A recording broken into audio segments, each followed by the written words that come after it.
afternoon, ACDA. This is Robin Bowman, and I'm excited to have another ACDA in the hot seat with everyone today. Today's event, we're going to be talking about best practices, and we have a great group of recipient agencies from 3 different school districts, and I'm looking forward to discussing the topics and learning on what to do and what not to do. For those of you, I'll get this housekeeping out of the way. For those of you that are not familiar with our organization, the American Commodities Distribution Association is a nonprofit professional trade association devoted to improving the USDA's food distribution program. ACDA is comprised of many stakeholders, all working together to strengthen and maintain the integrity of the USDA food supply chain. Our mission to strengthen the impact of domestic USDA food programs, and our vision is working together to nourish the nation. So with that, I'd like to take a couple of minutes and let me tell you real quick, use the chat feature. I can't see anyone asking questions, but there is someone monitoring the background from ACDA, and they will send me the questions. So if you would utilize that, would be great.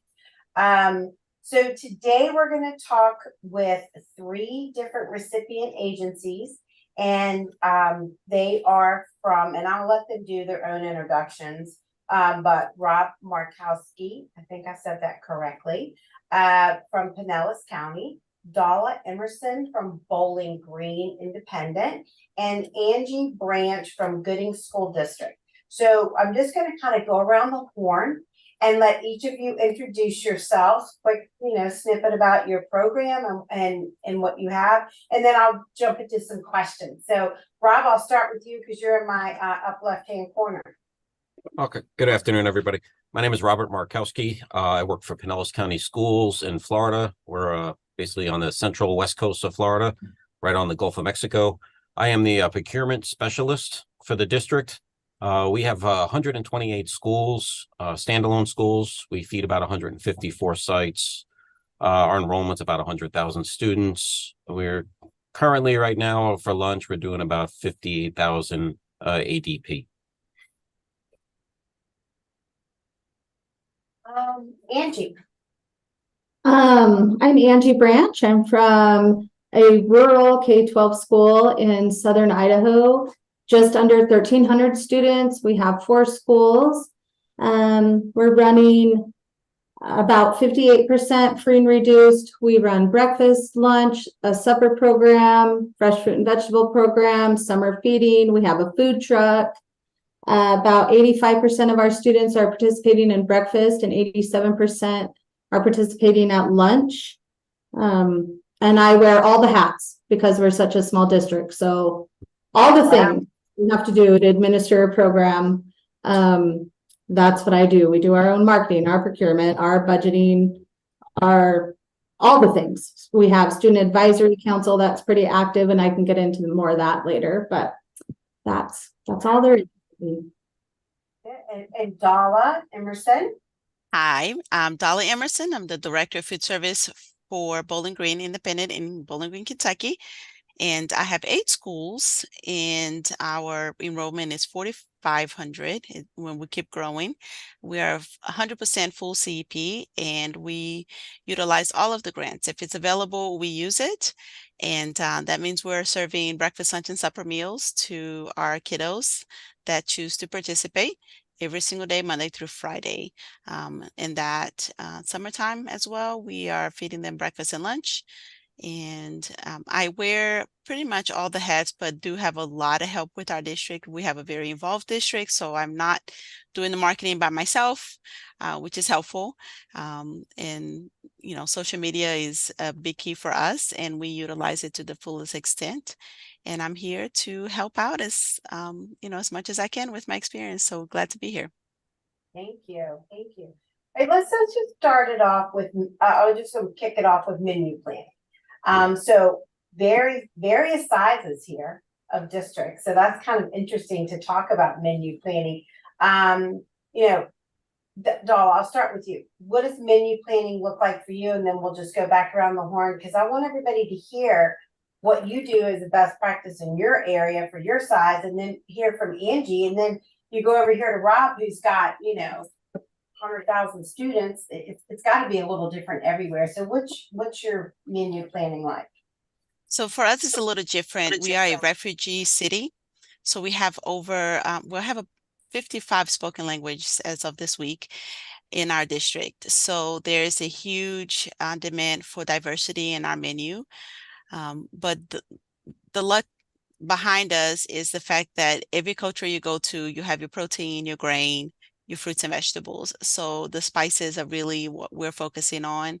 And so in how we're cooking the fruits and vegetables and the protein and the grain that we have at our disposal. So menu planning for us involves a lot of spices, a lot of specific recipes from around the world. We have a large Swahili population, Laonese. We have a lot of Muslims here recently, a lot of migrants. And so we have kind of around the world menu planning every day pretty much. And for us, we like to not make things easy. So we change the menu pretty much every month. We have our basics that stays the same, but we try to introduce something new as a hot entree every month. And that could be a West African recipe. It could be a Latin America recipe. It all depends on what we have going on, what celebrations are being had that month. And we just try to incorporate that and utilize a lot of commodity. Commodity plays a huge role in our menu planning because it's the base, right? So you have your base chicken and how you cook it and the recipe you use and all the spices that you use change the profile of that item. So it's a hands-on, constant change, constant flow of who we have coming in and how we are addressing our students' needs. That's what menu planning looks like for me. So now it's a 4-week cycle for you? It's a 3-week cycle 3 weeks. for us. Okay. Yes. Okay. 4 weeks was a little much. We tried the 4 weeks. We also partner with Pro Team Advisors who help us manage the menu. And also the reason why we went with them to begin with is our menu is live online and any of our parents can access that resource and translate it to any language that's available in Google. So because we have such a large population of non-English speakers, in order to communicate nutritional factors, dietetic specifics, we needed some way to translate that for our parents. And that menu interface, which is a Healthy Pro interface, it really helps us out because any family in our district that speaks any language that is in Google can pull up our menu, translate, and the whole page translates over to their language, and they can read exactly what's offered to their students every single day from our district. Wow. So I just learned something today. I'm 60 years old. I just learned something. That's cool. Angie, talk to me about your menu.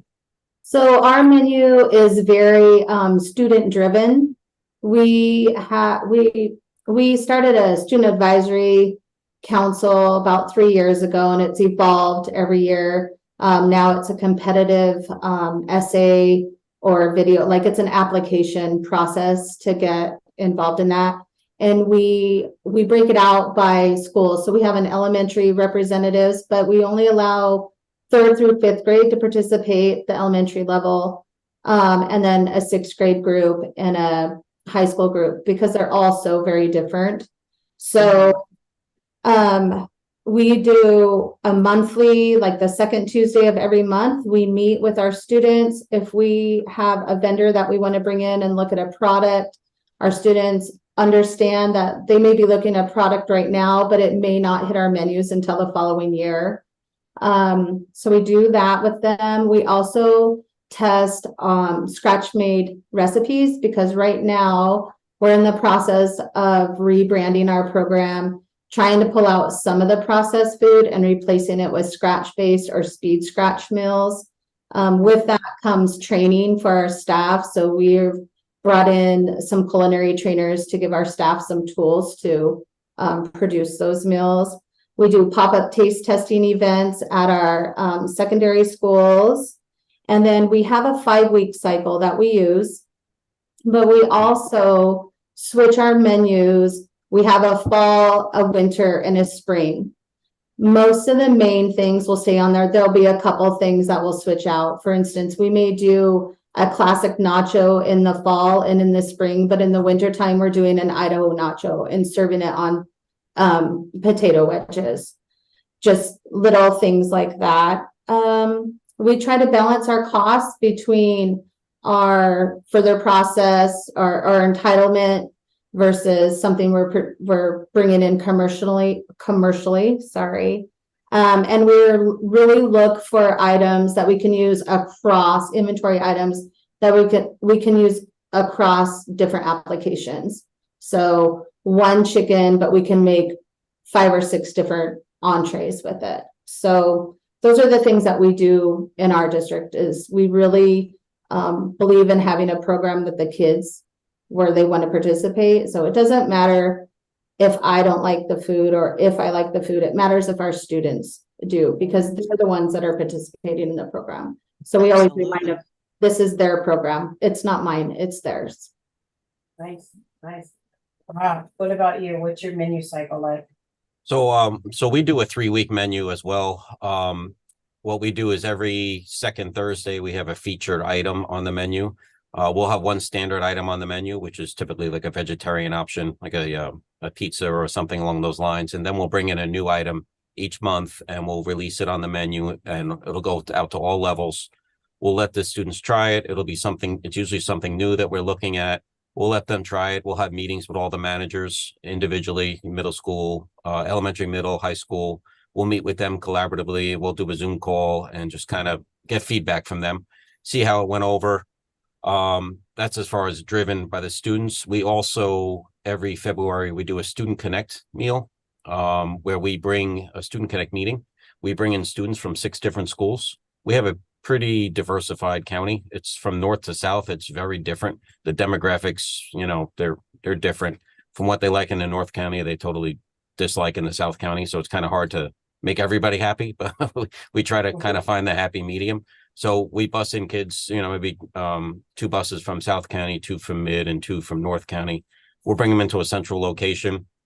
We'll bring in vendors and chefs and have them prepare foods that we're looking at for next school year's menu.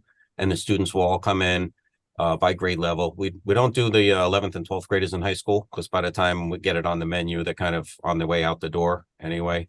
But we'll do 9th, 10th graders, and then 3rd, 4th, 5th graders at elementary, and some middle school kids. As they're tasting the food, there's iPads there. They vote on the iPads which items they like, which items they dislike, and why they disliked it. And then we get a report back after about a month later, we'll get a report back in percentages, which one they like the best. And that's kind of the items that we'll plan for the next school year menu. So this way the students really get a feedback as, you know, they're being heard and they want to see it on the menu. We do use a lot of USDA foods. We get a large entitlement being a large school district. Like Angie said, I cross merchandise as well. I might use a USDA chicken strip for 5 different items, 5 different entrees. I'll do a teriyaki chicken with it. I'll make a fettuccine Alfredo or chicken wraps or whatnot. I really try to cross merchandise as much as possible. Mm-hmm. Right. So you spoke about your entitlement dollars. Angie, do you use all of your entitlement, and how do you determine how you're going to use your entitlement dollar? So best practice obviously is to use all your entitlement. I tried to use it all. Last year I struggled a little bit because I seem to have a lot of extra pork, but I want to use my entitlement dollars first before I look at anything that I'm going to procure commercially. So based on our student feedback, we will look at the further process items that are offered to us, try to fill our menus with those first before we jump into direct delivered and DOD, and then our commercial market. Luckily, our catalog this coming up, that we're going to go in to do web SEM in February, our catalog is going to be a lot bigger in Idaho. So, there's a lot of directors excited about that. It'll be interesting to see how that's going to play into next year. Paula, how does that Yes, work ma'am. for you with your entitlement dollars? We try to use every penny. In in the beginning, we try to focus mainly on center of the plate for the entitlement dollars only. And then we realized that we can capitalize on our investment. We don't charge our students for extra fruit. They can get as many fruits inside as they like, and we have a salad bar in every school, and it comes with their meal. So we realized that capitalizing on our investment through the salad bar, through the fruits and vegetables, DOD, it yield more of a participation for us than just focusing on the center of the plate. And that was the feedback we got from our food committee.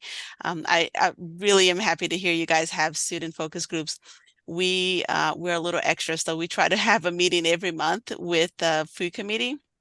And it's kind of a special deal for them, and they get to taste test, and then they get to tell me exactly how they feel about every menu item. And we only have two rules: you have to be respectful to yourself and others, and you can't call food yucky. And then after that, you can tell me anything. So some of them are a little timid in the beginning because they're afraid to hurt my feelings, and I tell them you can't hurt my feelings. Hurting my feelings is by not telling me that something is not cooked right or doesn't taste right, and then you continue to not enjoy it.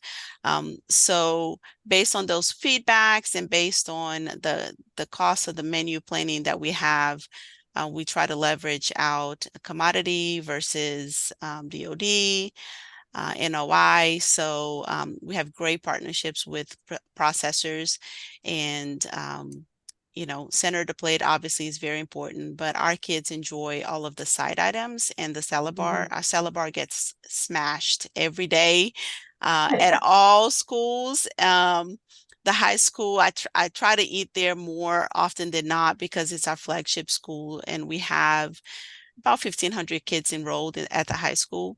So when I go, I try to go at the beginning of the meal instead of the end, because the salad bar looks like whew, picked over, and they enjoy it thoroughly. So I try to watch, what they're eating and how they're eating it. And based on that, you know, leveraging our commodity pounds, whether it be with a processor or whether it be brown box or direct delivery, as it's called now. So it's a fluid process, and that's what I keep telling my team is you can't just set a menu and just stick with it and not get some feedback. It has to be fluid, because if we introduce, for example, sofrito chicken with plantains and lime rice, and had the kids not enjoyed it, I mean, that's a product that it's a lot of intensive labor. The sofrito alone, you have to make that from scratch.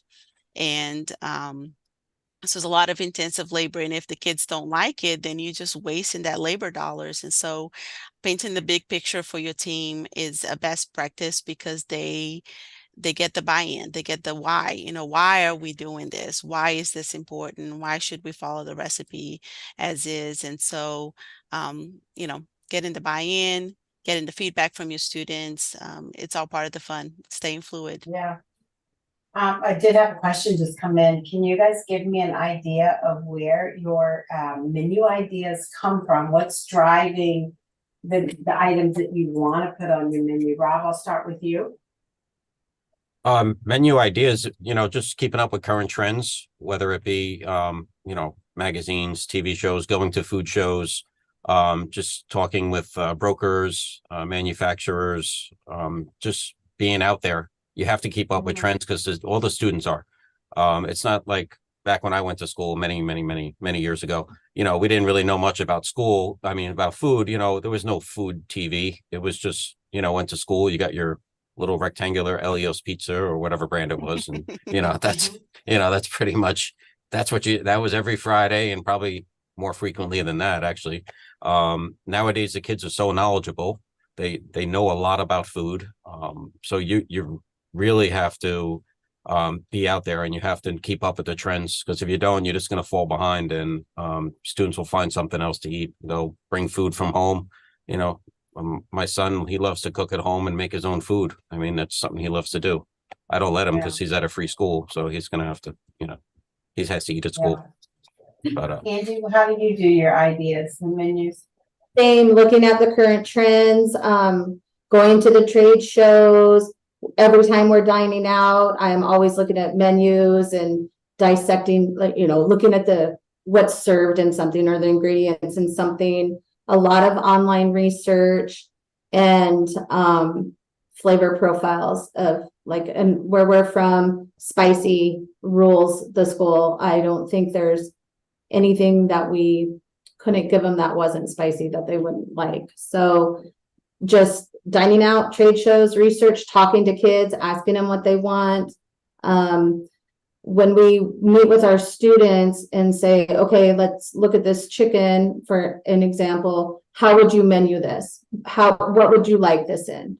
And we have the students also help provide ideas for how they want foods menued. That's a good idea. Dolly, you touched on it a little bit, but you have such a diverse group in your building. What drives your menus? So a lot of magazines, what's trending, watching kids as I'm out and about and I'm going to a restaurant. I tend to be that person that's watching what the kids are eating. Also, I like to eat a lot. And so, a lot of it is, hey, this tastes really good. Can we recreate this on a menu? And I have a menu coordinator. And I'm constantly bombarding her with, hey, what if we could do this? Can we do lamb stew? Can we do, anything? Like as I'm in the schools talking to the kids, I'm hearing their conversations. I'm watching while they're eating and, some kids that are bringing things from home. I also watch what they're bringing from home. We are full CP, but we are at 82% participation. So not every kid eats with us, which is perfectly fine. It's not required. But as they're eating, I'm watching to see, what is it that we can do to entice them to eat with us. And so it's just a lot of avenues that's out there.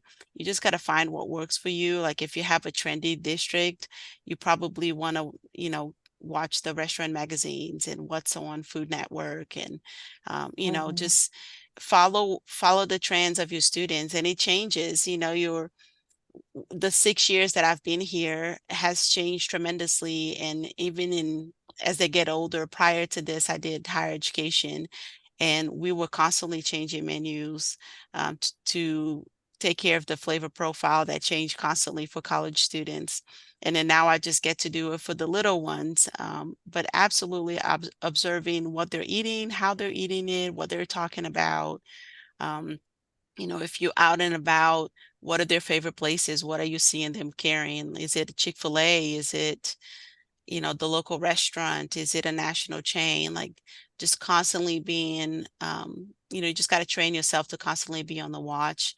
And it doesn't have to be overwhelming. It just can be if you're out and about and you see a kid eating and they enjoying what they're eating, just take a look. What is it? Is it Indian food? Is it Mexican? Is it spicy? Is it not? So just being aware, just watch and see, like, what's your customer base, see what's going on. Yeah. Well, we seem to be in an era right now of, plant-based. We've seen a lot of that. And I would love to get y'all's take on plant-based as well as, a lot of flavor profiles, the authentic, for lack of a better word, Colombian or, that type of a profile. And you have the Indian profile, which is taken on its own little identity all of a sudden. And it's just, it amazes me to watch these kids eat and their input to these testings. I was at one yesterday and some of the things that came out of their mouths about the product was pretty, involved. So you can tell that these kids are involved with the food that they eat. I think our kids today, I think their palates are not over processed, but they're very developed compared to what maybe you and I went through. And when we were in school, it was, pizza and it was fish and it was homemade rolls and, soup and grilled cheese or whatever. And those types of things don't seem to be what's hitting in these meals for these kids anymore. They are really advanced in what they're eating. Do you research products and manufacturers or what's available before you introduce anything, or do you allow the broker to come in and show, or the manufacturer? I'm not just limited to a broker, but do you allow them to come in and show, or have you done the research prior to? Rob, you're shaking your head, so I'll let you go first. Yeah, absolutely. What we would do is have a manufacturer and or a broker come in and bring us a product that they may bring out, like an Indian product or maybe a different other type of cuisine.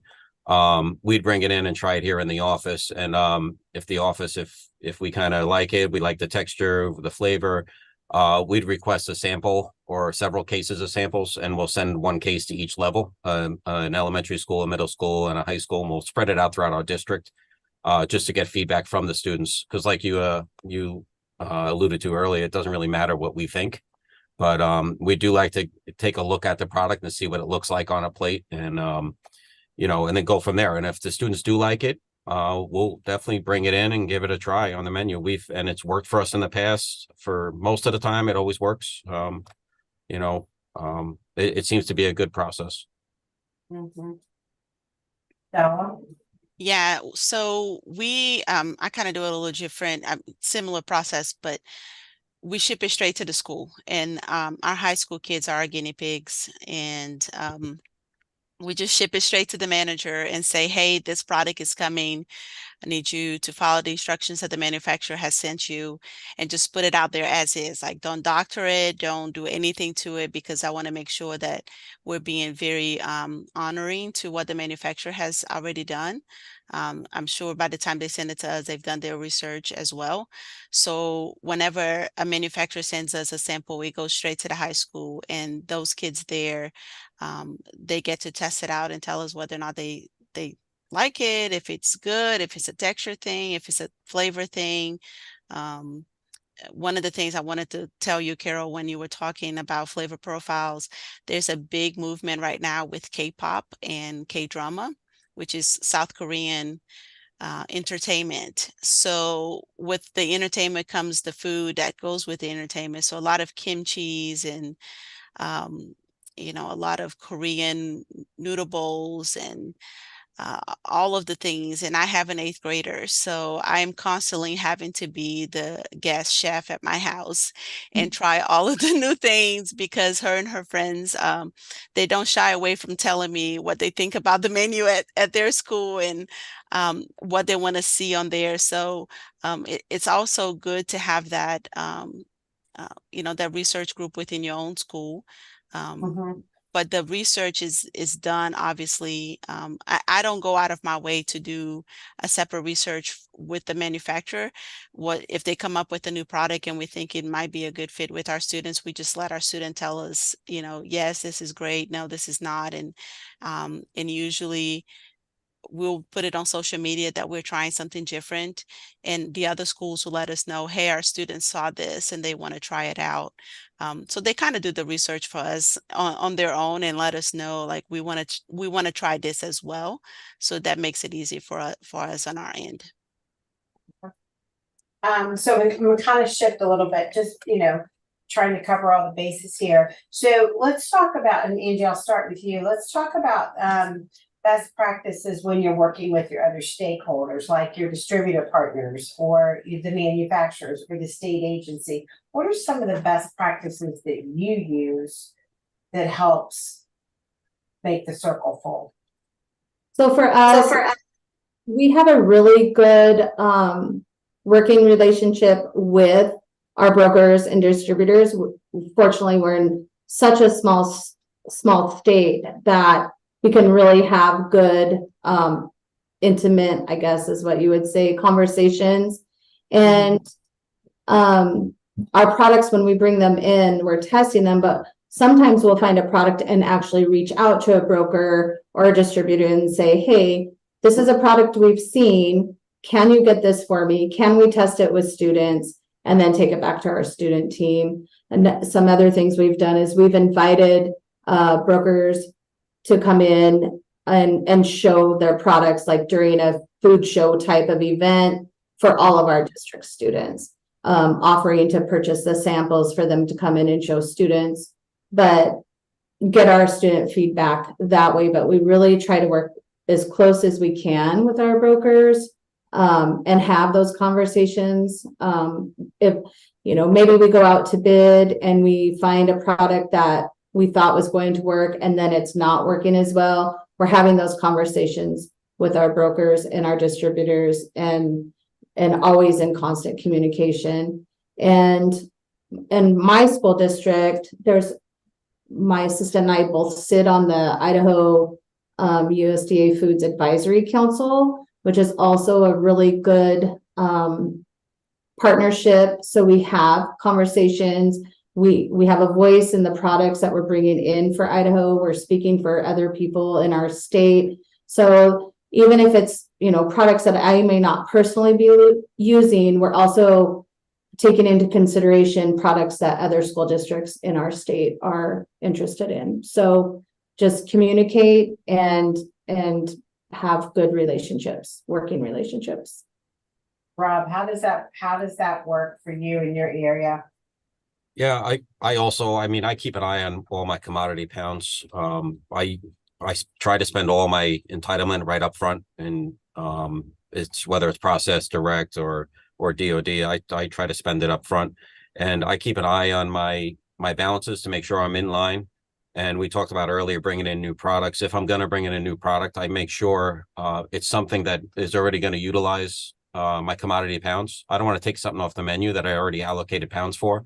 If the new product I'm bringing in is not going to help me still draw down on those pounds, because then at the end of the year, I'll be stuck with those pounds just sitting there, and then it's just a waste of money. So I really keep in contact with the manufacturers and the brokers if they're going to bring something in. If something is not doing good on our menu, sometimes students get tired halfway through the school year. They're tired of our product, and we have to switch it up a little, and I understand.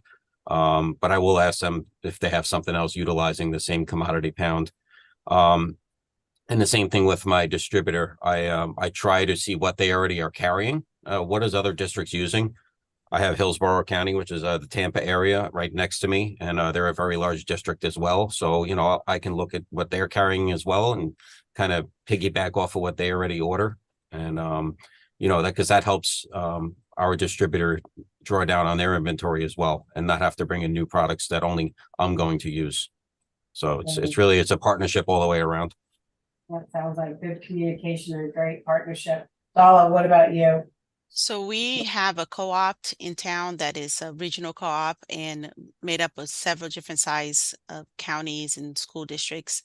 And we utilize that group tremendously. We meet quarterly, and we communicate with each other. Hey, how is this product working out for you? Because a lot of times the product that one's using, multiple schools are using as well. And so that communication's key. And we have very involved vendors and manufacturers. So they call us directly or they'll email us directly. As a matter of fact, this past week, I got an email from a vendor saying your pounds at X is about to be out. So I transfer some pounds into you. And I so appreciate that so very much because, as you're giving so many dollars, you have to make it work. And developing that relationship with your manufacturers and your vendors is so key. It's such a best practice because they're there to help you out. And without them, we would not be able to be as successful because you do run out sometimes. And sometimes you have extra pounds and you may be the one getting the call saying, hey, you have extra pounds of X. And this other district needs it. Do you care if I switch it out? And it's a back and forth. So it works out really well, but it only happens because we have such a close-knit relationship with our vendors and our manufacturers and our co-ops. So it's important to have a network of people that understands what you're doing and how you're doing it so that you can give and take a little bit. Yeah, as they say, it takes a village, right? Absolutely. So I'm going to ask the infamous question here. Wait a minute, I just got a question. Hold on a second.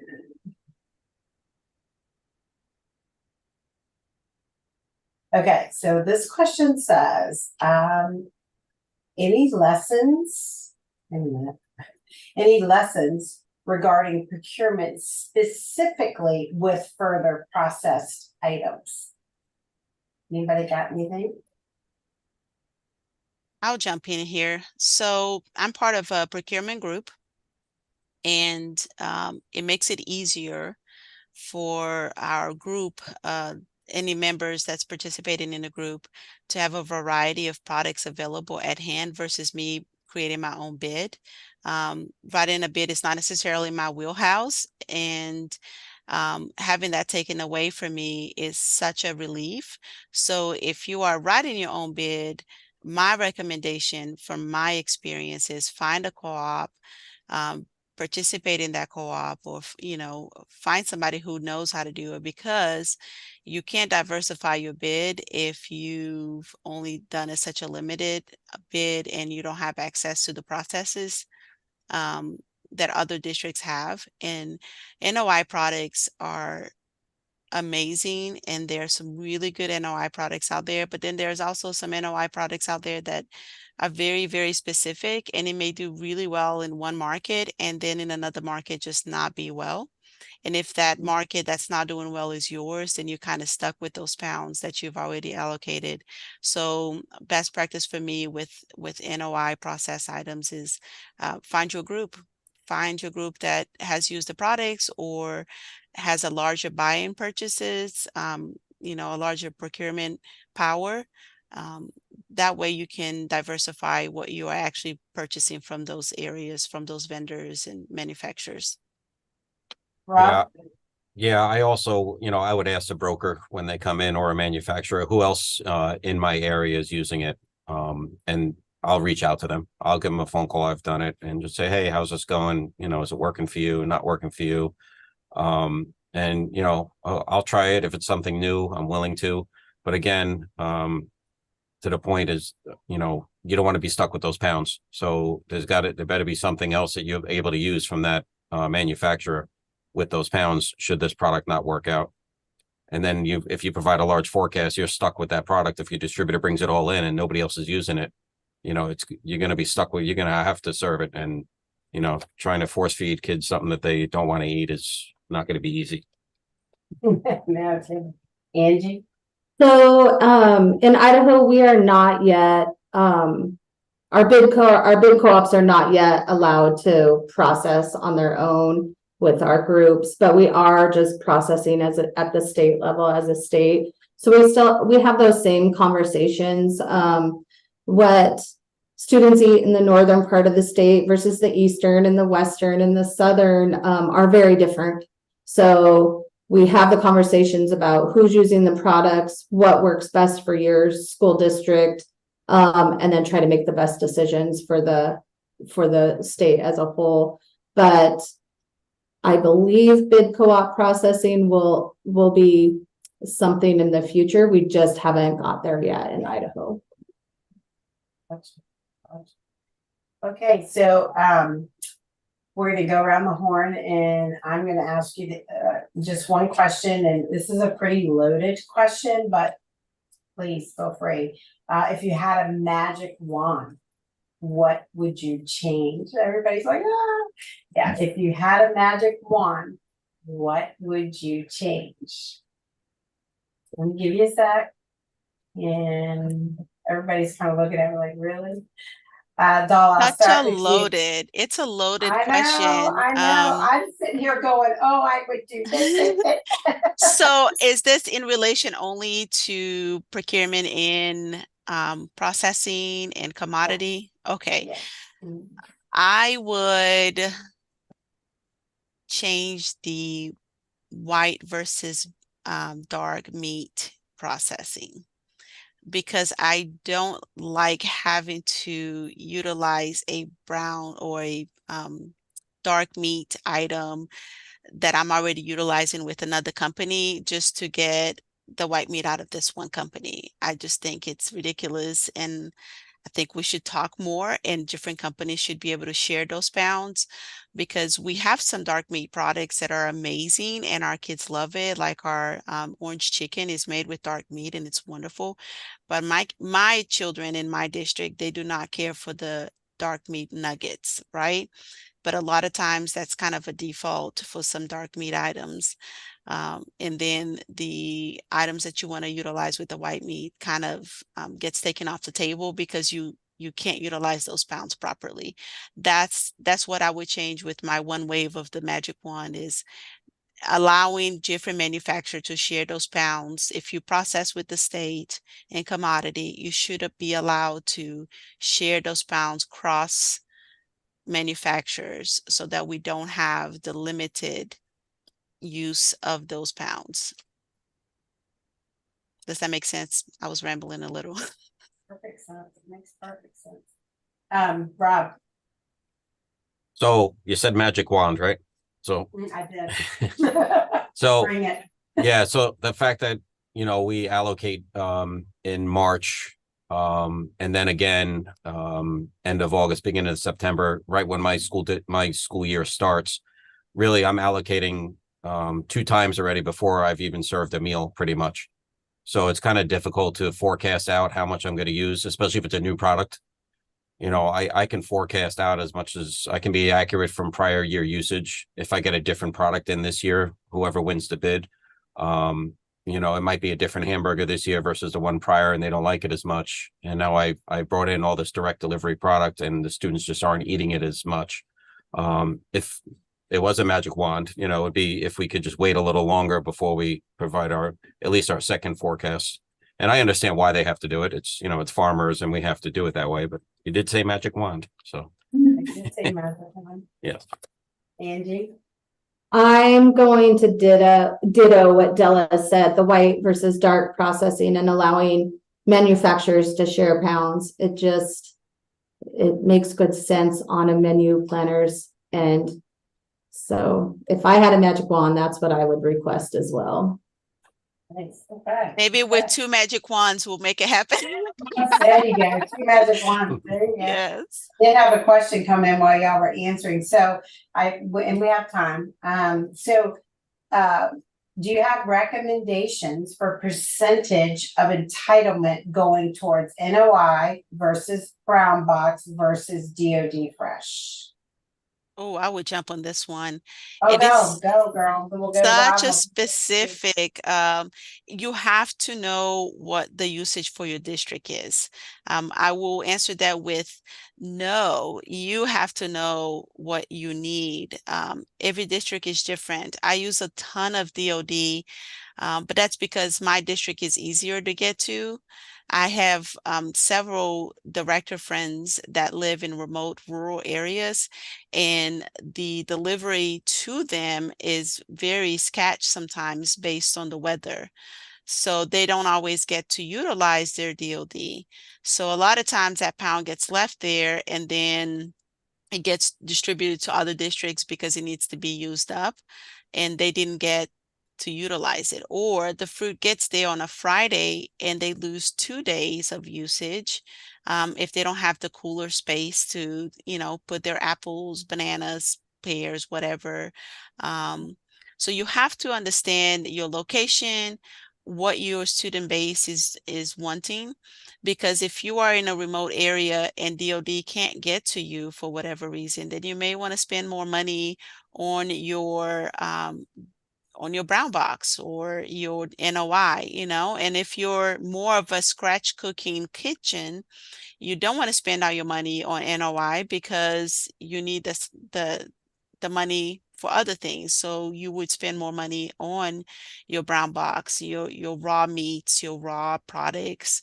You know, I know some districts that get in raw flour and they use it to bake their own bread, and you know, all of their grains are made in-house, versus a district like myself that I don't necessarily have the skill set for all of those things. So I utilize NOI because there's some great products out there, and then we try to match that up with lots of fresh fruits and vegetables and some scratch cooking. So to wish for a specific percentage would be doing you a disfavor. You have to understand your specific needs in your area before you make a decision like that. Rob. Yeah, so what I do is I use my direct delivery first. I bring in as much as I can, what I'm going to plan out for the year. Then I I do my processing. And then usually what happens throughout the year is trucks get canceled, and I end up with money left over. I still have money left over. We have a catalog opening in 2 days, and I have money left over. But after I forecast out and defer what I can for what I'm going to use the rest of the school year, whatever dollars I have left over, I use that all for DOD. Just so it doesn't go to waste, because you can't carry it over. So Right. if you don't use it, you lose it. So I'll just go ahead and use it all direct DOD. Angie? I'm the same as Rob. I use all my leftovers for DOD. I love DOD. We have salad bars every single day, and I depend on DOD to help keep those going. I try to look at our menus. Our catalog opens in February. And so I try to have as much pre-planning ahead of time before we ever enter anything into WebSCM. And I don't know, I'm like Della, I don't have an exact hard percentage split between NOI and DOD or direct delivery. It just kind of depends on how our menus are. This year it's a little different because we are just now starting to do more scratch-based cooking. So what we did last year in WebSCM is going to be much different for the next school year compared to what we have for this school year. So, but yeah, DOD is, there's never enough DOD money for me. I wish we had more. Add that. Never. Yeah, it's funny you all have mentioned the word scratch multiple times through this conversation, and talking to a manufacturer today, and their baked items have almost tripled last year's number, but their IW products are declining. And for us as manufacturer reps and brokers, and you as well, explaining to the manufacturers that we're going to do scratch, and that we don't want it to come in paper or however that looks. It's a complete shift in paradigm from what we just went through for the last 2 years, because everything you needed had to be wrapped, right? It all had to be wrapped.